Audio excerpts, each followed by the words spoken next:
Okay, Light Tribe. I'm pretty excited today because we're going to go really mystical.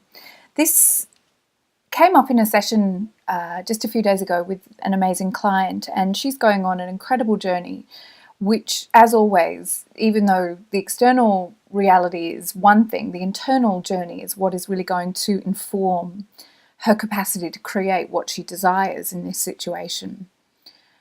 And as I was talking with her, I had one of those moments where knowledge or information that we know and understand at a kind of reasoning conscious mind becomes embodied, where we have that aha, like it drops down into our cellular consciousness and we become aware that the knowledge is no longer residing conceptually, but is actually part of our consciousness. We understand it at every level of our being.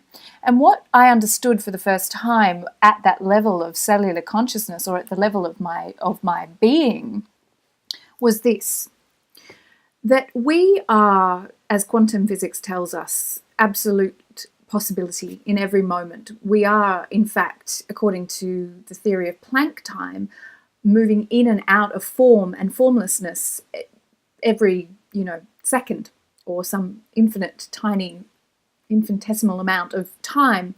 We are pure consciousness, and that consciousness is constantly informing 3D reality, or the world around us, as to how it should behave and what it should look like.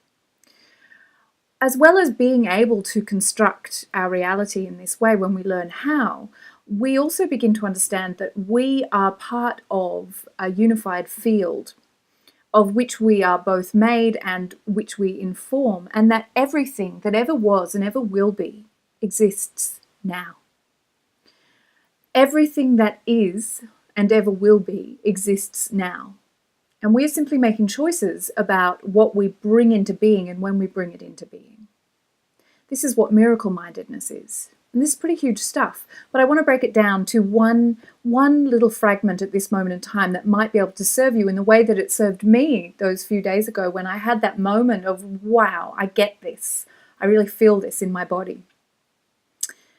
When we understand that not only are we informing the consciousness around which our life is made, so we're literally telling the universe what to bring to us through our feeling state, and when we understand that all is one, we recognize that every possible future for our life is laid out already. It already has happened. It already exists.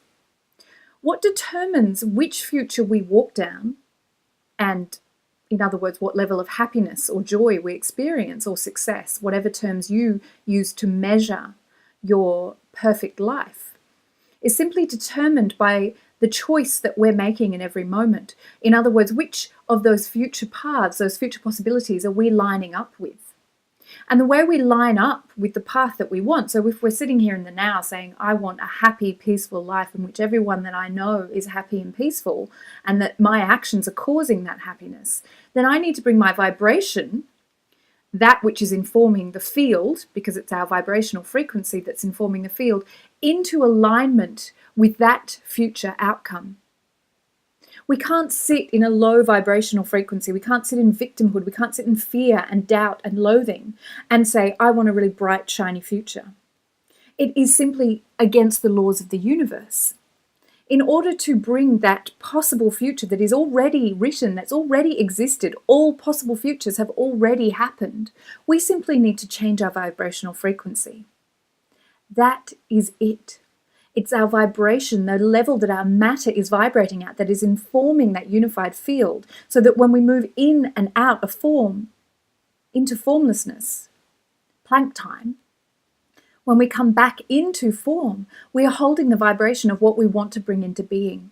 The low emotions, fear, doubt, anger, rage, unforgiveness, all of these emotions keep us in the low vibrational frequencies. So if you want to elevate your vibrational frequency, it's very simple. You need to move into the higher feeling states, those higher emotional frequencies. And we do that with a very simple tool. I've talked about it before. I call it gratitude. You can call it appreciation or love. We want to make the choice for love. We want to see the circumstances of our life in love as often as we possibly can. That is not to deny what we're actually feeling or to deny what is actually happening. Life can be incredibly difficult and hard and painful. But when we stop telling ourselves a story of how this is us being punished, or that we're a victim, or that life is working against us, or why does this always happen to me, and we start telling ourselves a story of curiousness and open-heartedness and wonder and gratitude, even if we cannot see what we're being grateful for, then we hold the highest possible outcome. We allow the future to bring to us with ease and grace our best possible life.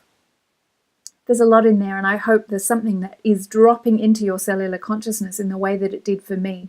Don't worry if it doesn't the first time. The possibility is always there. I love you. Namaskar.